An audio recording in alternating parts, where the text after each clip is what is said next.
There's a moment that changes everything. It happens when someone walks into a room and the temperature shifts. Not with words, not with threats, just presence. The conversations don't stop immediately. They hesitate. Voices lower by half a degree. Eyes flicker toward the entrance, then away, pretending not to notice what everyone feels. That's not charisma. That's dominance made visible through invisibility. Most people spend their lives trying to be noticed, validated, appreciated. They speak louder to be heard. They dress bolder to be seen. They perform endlessly for an audience that never quite applauds enough. But here's what Niccolo Machiavelli understood 5 centuries ago, what modern psychology has only recently confirmed through cold, clinical research. True power doesn't announce itself. It doesn't need to. Power is the quality that makes others announce themselves to you. For deeper insight into how this subtle influence operates beneath the surface of everyday interaction, subscribe to Dark Psychology Decoded to uncover what shapes human behavior beyond what's spoken. This isn't about manipulation for manipulation's sake. This is about understanding the brutal architecture of human social dynamics, how hierarchies form, how respect is earned and lost, how certain people command without demanding. Because whether we admit it or not, we exist in dominant structures. Every interaction contains a negotiation of status. Every silence carries weight. Every choice to speak or withhold becomes a strategic move in a game most people don't even realize they're playing. The question isn't whether you'll participate in this game. You're already in it. The question is whether you'll continue playing unconsciously, reactively, emotionally, or whether you'll master the principles that separate those who influence from those who are influenced. What follows is not motivation. It's not self-help. It's the psychological dissection of aura. That intangible quality that research now shows consists of measurable nonverbal behaviors, strategic emotional regulation, and a specific mindset that can be learned. This is Machiavelli's philosophy translated into modern psychological science. This is how certain people become untouchable. Pay attention. Because everything you thought you knew about power is about to be inverted. Here's the comfortable lie most people live by. If you're competent, if you're kind, if you work hard and treat people well, respect will naturally follow. The world will recognize your value.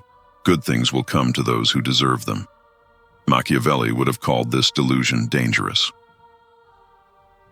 In chapter 15 of The Prince, he writes with surgical precision about the gap between how we live and how we ought to live. He argues that a person who insists on being good among those who are not good will inevitably be destroyed. This wasn't cynicism. It was observation. 500 years of human behavior have confirmed his thesis. The world doesn't reward virtue. It rewards the appearance of virtue strategically deployed. Modern research echoes this uncomfortable truth.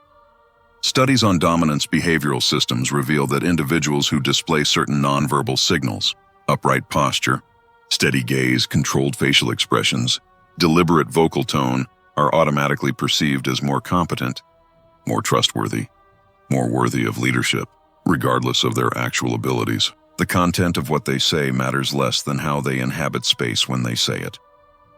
Think about the last meeting you attended. Who dominated the conversation? Was it the person with the best ideas or the person who spoke with the most certainty? Who did people instinctively defer to? The one who hesitated and qualified their statements, or the one who made declarations without seeking permission? Nonverbal communication comprises over 90% of interpersonal influence. This means that 9/10 of how people perceive and respond to each other has nothing to do with words. It's posture. It's eye contact. It's the micro-pauses before speaking. It's whether someone leans forward or back. It's voice pitch, tempo, and volume. It's the decision to smile or remain neutral. You can be brilliant and be ignored. You can be mediocre and be followed. The difference isn't intelligence. It's presence. The people who understand this don't waste energy trying to prove their worth through credentials or explanations. They understand that human beings, beneath all our rational pretenses, are animals who assess threat and status through primal, nonverbal channels. We sense dominance before we think about it. We feel submission in ourselves before we consciously choose it. This is why the kind person gets overlooked while the cold person gets promoted.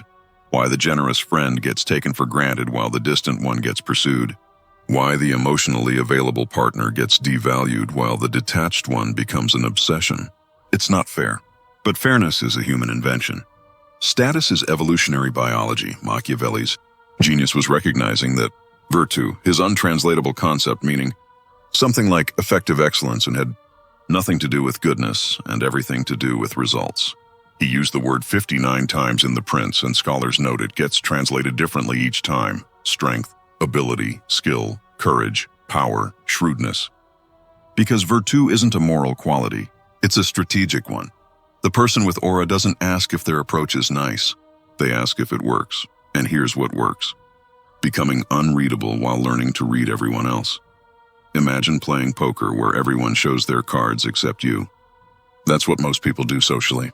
They broadcast their insecurities through apologetic speech patterns. They reveal their desperation through excessive smiling. They display their need for approval by over-explaining themselves. Meanwhile, someone with aura sits across the table, face neutral, and watches. Research on Machiavellian personality traits, named after our philosopher, reveals a specific cognitive pattern: high social intelligence combined with emotional detachment. These individuals excel at reading social situations and understanding others' motivations, but they maintain strategic distance from emotional involvement. They observe, they calculate, they respond rather than react. This isn't sociopathy. Sociopaths lack empathy. Machiavellian thinkers possess empathy. They simply don't let it control their decisions. Recent studies show they actually have high empathic response capacity, but low empathic concern. They understand what others feel. They just don't let those feelings dictate their strategy. This is the first principle of aura: controlled opacity. Watch someone with genuine presence in conversation. They don't rush to fill silences. They don't mirror the other person's emotional state. If someone becomes agitated, they remain calm. If someone seeks validation, they offer none. Their facial expressions stay minimal, not frozen, but economical. They smile only when it serves a purpose, not as a nervous social lubricant. Their vocal patterns follow similar principles: deliberate pacing, steady volume, minimal vocal fry or uptalk. No hedging language, maybe, I think, sort of. No self-deprecation disguised as humility. When they speak, each word carries the weight of finality. Most importantly, they don't explain themselves. Machiavelli wrote, "It is unnecessary for a prince to have good qualities, but it is very necessary to appear to have them." The corollary: it's equally unnecessary to justify your decisions. Explanations are negotiations. Negotiations imply your position is debatable. Think about authority figures who command natural respect. Do they justify their decisions to subordinates? Do parents explain bedtime to toddlers as if seeking approval? Do judges defend their rulings to defendants? No, they state. They enforce. They move forward. Contrast this with someone who lacks presence. They apologize before making requests. Sorry to bother you, but they cushion every statement with qualifiers. This might be stupid, but they verbally audit themselves in real time. Does that make sense? Am I explaining this clearly? Each of these patterns broadcasts the same message: I'm uncertain. I'm seeking validation. I can be challenged. The person with aura never signals uncertainty, even when they feel it internally. Because here's the secret: confidence isn't a feeling. It's a performance that becomes authentic through repetition. Psychological research on nonverbal dominance confirms that people who consistently display dominance behaviors, upright posture, expanded use of space, steady eye contact while speaking, reduced eye contact while listening, controlled facial expressions, strategic silence, are perceived as confident regardless of their internal state. Over time, this external performance reshapes internal identity. You become what you consistently practice. This is why Machiavelli advised princes to study warfare even in peacetime, not because combat was imminent, but because the identity of a warrior changes how others perceive you and how you perceive yourself. The practice shapes the person. So the second principle of aura: strategic embodiment. Your body tells a story before your mouth opens. Make sure it's the right story. Stand like someone who owns the ground beneath them. Not arrogant, that's compensation. Just rooted. Weight distributed evenly. Spine lengthened. Shoulders relaxed but broad. When you sit, take space. Don't apologize for your physical presence by making yourself smaller. Control your gaze. This doesn't mean staring aggressively. It means looking with intention. When someone speaks to you, give them your full visual attention initially. Then periodically break eye contact to look away, not down, which signals submission, but to the side or at objects, which signals thought. When you speak, maintain more eye contact, establishing that your words deserve attention. Slow everything down. Fast movements signal anxiety or eagerness to please. Slow, deliberate movements signal certainty. Watch how powerful people pour water, turn pages, walk across rooms. There's no rush. They move as if time bends around them, not the other way around. And here's the counterintuitive part. Reduce your smile frequency by half. Smiling is appeasement behavior in primates. Excessive smiling signals nervousness or submission. Dominant individuals smile less, and when they do, it's controlled. A slight curve, not a full display. Their default expression is neutral but attentive. This might feel unnatural at first. You might worry you seem cold or unfriendly. Good. That discomfort means you're breaking old patterns that kept you powerless. Because here's what Machiavelli understood. It is better to be feared than loved, if you cannot be both. Not because fear is preferable, but because love is fickle and fear is constant. People forget kindness. They never forget presence. Most people are terrified of silence. They fill every gap with nervous chatter, every pause with explanation, every moment of tension with appeasement. This fear makes them predictable. And predictable people are controllable. The person with aura weaponizes what others fear. When someone insults them, they don't defend. They pause. They look. They let the silence stretch until the insulter becomes uncomfortable with their own words hanging in the air. Then they either respond with devastating brevity or simply move the conversation forward as if nothing significant occurred. Both responses communicate the same thing. You don't affect me. Your words don't penetrate. This is psychological warfare without aggression. The restraint itself becomes intimidating because it signals control. It says, I could respond. I choose not to. And you don't know what that choice means. Research on dominance. Behavioral systems shows that individuals who respond to provocation with decreased reactivity rather than matching escalation are perceived as significantly more dominant and threatening. Why? Because emotional reactions are predictable. Non-reactions are mysterious, and humans fear what they can't predict. Machiavelli built an entire political philosophy on this principle. He advised that a prince should learn how not to be good, not to be evil for evil's sake, but to be capable of abandoning goodness when strategy requires it. The capacity for controlled ruthlessness, even if never deployed, changes how others perceive you. Think about the most powerful people you know personally. Are they the loudest in the room? Or are they the ones who speak last, whose words end discussions rather than start them? Do they react immediately to provocations? Or do they absorb, process, and respond on their own timeline? The third principle of aura, temporal sovereignty. You don't operate on other people's schedules. They operate on yours. When someone asks for your time, you don't immediately accommodate. You consider. You might say, let me check my calendar. Not because you're actually checking anything, but because your time has barriers. It's not freely accessible. When someone texts, you don't respond instantly unless it serves your purpose. Immediate responses train people to expect immediacy, which trains them to devalue your attention. Variable response times, sometimes quick, sometimes delayed, create uncertainty, which creates interest. When someone shares information hoping for a reaction, you disappoint them with measured calm. Interesting? I see. Tell me more. These responses give nothing away while gathering more data. You become the collector of information while revealing none. This asymmetry is power. Machiavelli wrote extensively about fortuna, fortune or luck, and how it affects human affairs. But he argued that while we can't control fortune, we can control our response to it. The prince who reacts emotionally to setbacks looks weak. The prince who absorbs losses with the same composure they receive victories appears unshakable.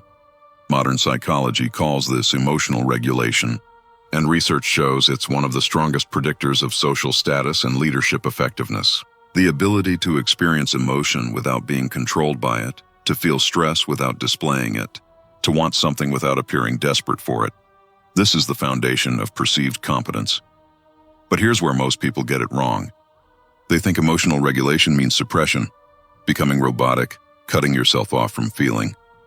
That's not regulation. That's dissociation, and it's psychologically damaging. True emotional regulation means experiencing the full spectrum of emotion internally while choosing strategically what to express externally. You feel the anger completely.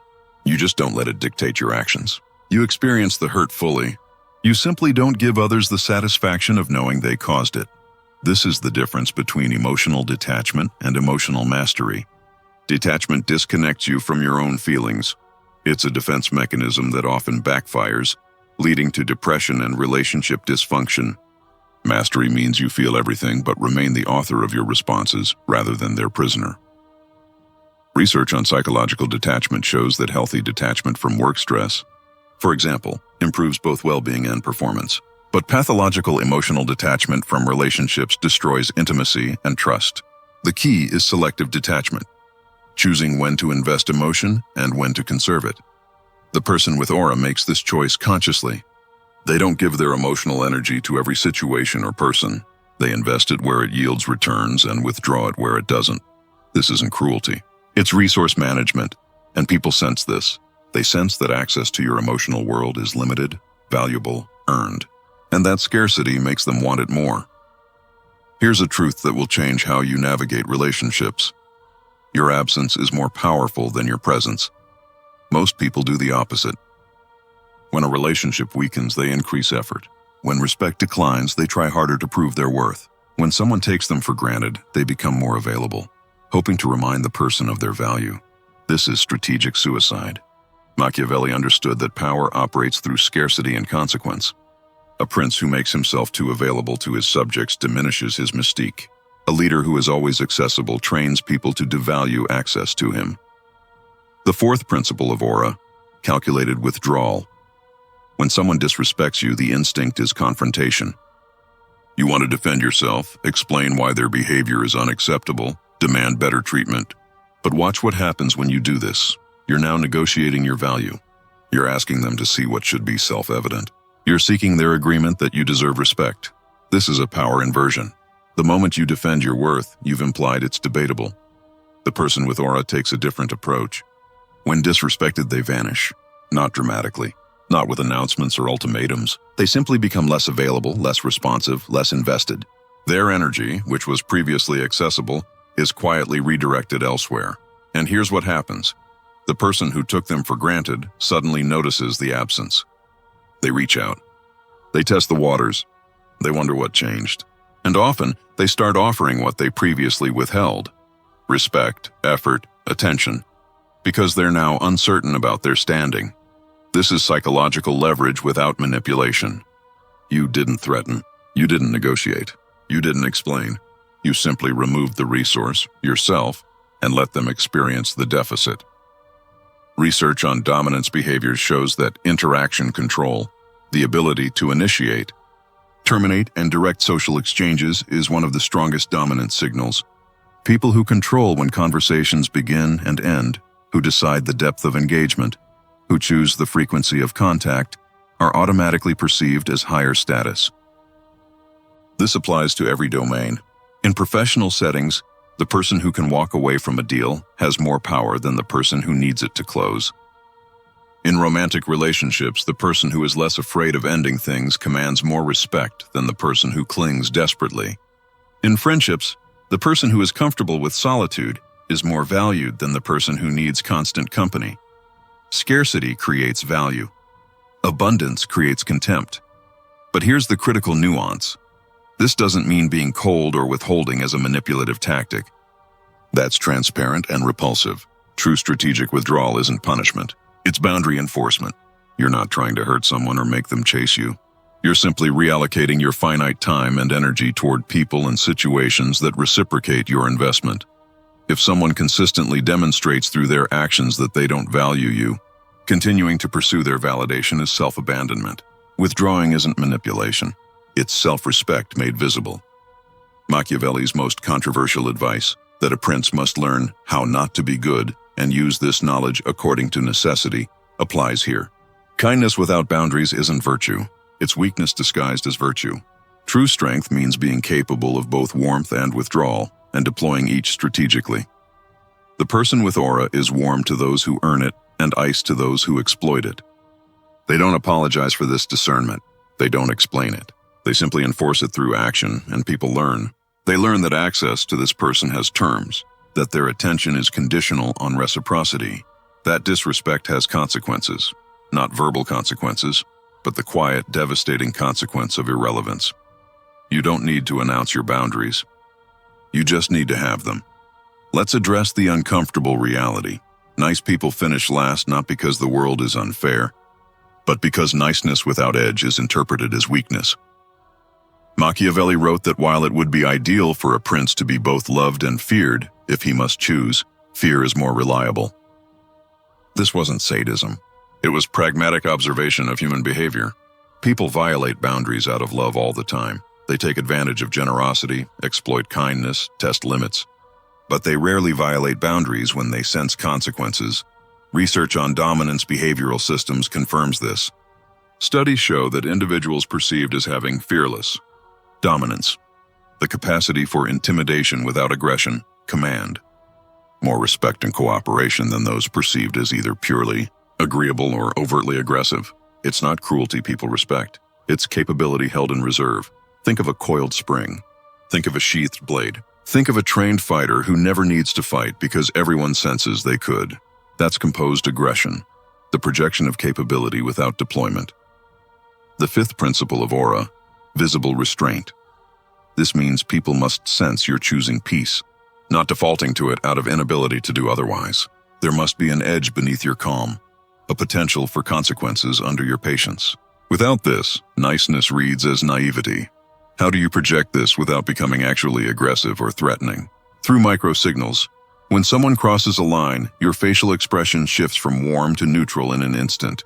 Not angry. Anger is loss of control, just blank. The warmth disappears. The engagement stops. You create a sudden temperature drop. Your body language tightens slightly. Shoulders square. Posture straightens, jaw sets. Again, nothing overtly aggressive.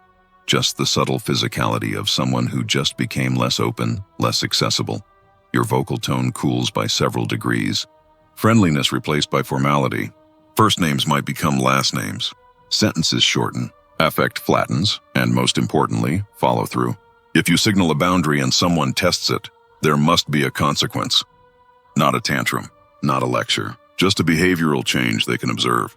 Less access, less warmth, less investment. This teaches people where your lines are without requiring explicit explanation. They learn through experience, the way all animals learn, that certain behaviors result in the withdrawal of something they value. Your positive regard, your time, your energy. Machiavelli's concept of virtù includes the capacity for proportionate ruthlessness. He praised Cesare Borgia, who once invited his enemies to a reconciliation banquet and had them all strangled. Not because violence is admirable, but because Borgia understood that mercy to the cruel becomes cruelty to the innocent. Sometimes decisiveness requires actions that appear harsh but prevent greater harm. Obviously, we're not suggesting violence. But the principle translates. Sometimes protecting your peace requires actions others will call cold. Let them call it cold. Your well-being isn't a democracy. Research shows that people high in Machiavellianism maintain this balance naturally. They can be charming and socially skilled when it serves their interests. But they have no difficulty cutting people off when those individuals become liabilities. They don't lose sleep over it. They don't second-guess their decisions.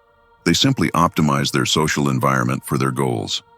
This might sound sociopathic to people raised on unconditional niceness. But here's the difference. Sociopaths lack empathy. Strategic thinkers have empathy. They simply don't let others weaponize it against them. They understand what others feel. They just don't accept responsibility for managing everyone else's emotions at the expense of their own boundaries. The person with aura isn't mean. They're boundaried. They're not cruel. They're consequential. There's a massive difference. Mean people hurt others unprovoked. Boundaried people enforce consequences for boundary violations. Cruel people take pleasure in others' pain. Consequential people simply refuse to accommodate disrespect. This distinction is everything. Because once you understand it, you stop apologizing for self-protection. You stop feeling guilty for withdrawing from people who drain you. You stop explaining why you won't tolerate certain behaviors. You just enforce, quietly, consistently, without emotion. And people learn that you're not someone to test. Everything discussed so far converges into a single state: untouchability. Not physical invulnerability, we're all mortal, all subject to fortune's whims, but psychological untouchability, the state where external validation becomes irrelevant because internal certainty is absolute. This is Machiavelli's ultimate lesson, though he never stated it explicitly. Between the lines of his advice to princes about power, territory, and warfare, there's a deeper teaching. The person who needs nothing from others cannot be controlled by anyone. When Machiavelli discusses virtù versus fortuna, individual excellence versus luck, he's really outlining the zone of control. You can't control external events. You can't force people to respect you. You can't guarantee outcomes. But you can control your response to everything. You can develop skills. You can cultivate presence. You can enforce boundaries. You can choose your investments. And when you control these elements completely, when your sense of self stops depending on how others treat you, you become functionally untouchable. The sixth and final principle of Aura: outcome independence. This means you care about things deeply: your work, your relationships, your goals. But your emotional stability doesn't hinge on any specific outcome. You can pursue something with full intensity while remaining prepared to walk away if circumstances change. You can invest in a relationship without becoming desperate to maintain it. You can want the promotion without needing it to validate your worth. You can express interest without collapsing when that interest isn't reciprocated. This paradox, caring deeply while remaining detached from results, is what separates powerful people from everyone else. Most people either care too much and become anxious or protect themselves by not caring and become apathetic. Neither state is powerful. The person with aura finds the narrow path between full engagement without attachment to outcome. Research on psychological detachment confirms this pattern. People who can mentally disengage from stressors while maintaining engagement with values show higher well-being, better performance, and more resilience. They don't quit caring. They quit letting circumstances control their internal state. This is emotional mastery at its highest level. And once achieved, it fundamentally changes how others perceive you. Why? Because desperate people are predictable. Their need makes them manipulable. You can control someone by controlling access to what they desperately want. But the person who wants something without needing it becomes unpredictable, mysterious, harder to leverage. In negotiations, they can walk away, so they command better terms. In relationships, they're comfortable alone, so they never tolerate mistreatment. In conflicts, they're not afraid of consequences, so others hesitate to cross them. This is why Machiavelli emphasized that a prince should be willing to lose popularity if necessary to maintain power. The prince who needs to be loved can be controlled through that need. The prince who can accept being feared retains sovereignty over his decisions. For us, this translates simply: stop seeking approval and start seeking alignment. Approval is external. It requires others to validate your choices. Alignment is internal. It means your actions match your values regardless of others' opinions. When someone criticizes you, the approval seeker defends, explains, adjusts their behavior to regain favor. The aligned person considers if the criticism has merit. If yes, they integrate it. If no, they dismiss it without emotional turmoil. When an opportunity requires compromising core values, the approval seeker calculates social consequences. What will people think? The aligned person calculates personal consequences. Can I live with this decision? When a relationship requires constant performance to maintain, the approval seeker performs endlessly. The aligned person leaves. This shift from external to internal locus of validation is the final transformation. And once it occurs, aura becomes effortless rather than performed. You're not trying to appear confident. You simply are. You're not trying to project dominance. You simply don't submit. People sense this immediately. They can't articulate it, but they feel the difference between someone playing a role and someone inhabiting an identity, between someone performing power and someone possessing it. Machiavelli wrote that the lion cannot protect himself from traps, and the fox cannot defend himself from wolves. One must therefore be a fox to recognize traps, and a lion to frighten wolves. This is the integration: intelligence to navigate complexity, strength to enforce boundaries, strategy and presence, wisdom and will. When you combine everything: controlled opacity, strategic embodiment, temporal sovereignty, calculated withdrawal, visible restraint, and outcome independence, you don't become someone else. You become the most authentic version of yourself, stripped of people-pleasing conditioning, and that's when the aura solidifies into something undeniable. There's a cost to all of this that needs acknowledgement. Developing genuine aura means accepting loneliness, because most people operate from need, approval-seeking, and emotional reactivity. When you stop playing that game, you stop fitting in with people who still are. You'll be called cold by people whose warmth is manipulation. You'll be called arrogant by people whose humility is insecurity disguised as virtue. You'll be accused of thinking you're better than everyone else by people who secretly believe they're worse than everyone else and need you to stay small so they feel better. Machiavelli was exiled, tortured and vilified. His name became synonymous with evil, his teachings banned. Why? Because he told the truth about power, and truth is the most threatening thing to those who rule through deception. You might lose friends who were only comfortable with the powerless version of you. You might end relationships that only functioned when you had no boundaries. You might discover that many people in your life preferred you anxious, uncertain, and seeking their validation. Let them go. Because here's the prize. You gain yourself. You reclaim the energy you spent managing others' emotions. You recover the mental space you wasted seeking approval. You redirect the effort you invested in performing for audiences toward building what actually matters. And the interesting thing is, as you become more untouchable, more aligned, more boundaried, as your aura solidifies, different people appear. People who respect rather than test you. People who appreciate your depth rather than demanding you remain shallow. People who see your standards as attractive rather than threatening. You don't lose quality relationships by developing aura. You filter out parasitic ones. The world rearranges itself around people with genuine presence, not because they demand it, but because their certainty creates gravity. Others orbit naturally. Some leave, some arrive. But the person at the center remains stable, sovereign, untouchable. This is what Machiavelli's The Prince was really teaching. Not how to manipulate others, but how to become unmanipulable. Not how to control people, but how to stop being controlled. Not how to gain power over others, but how to reclaim power over yourself. And that's the only power that actually matters. 500 years separate us from Machiavelli, but human nature hasn't evolved.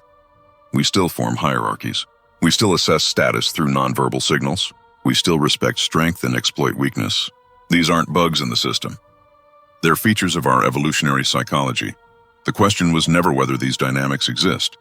The question is whether you'll continue being unconscious of them, reacting instinctively, emotionally, predictably, or whether you'll master them. Because mastery doesn't mean manipulation. It means sovereignty. The sovereignty to choose your responses instead of being controlled by your conditioning. The sovereignty to enforce your boundaries without guilt. The sovereignty to care deeply while remaining detached from outcomes. The sovereignty to be fully yourself without requiring anyone's permission. That's aura, not a technique, not a performance. An integration of psychology, presence, and purpose that makes you functionally untouchable. The world doesn't reward virtue. It rewards virtue, effective excellence, strategic strength, intelligent power. Become that. The rest follows.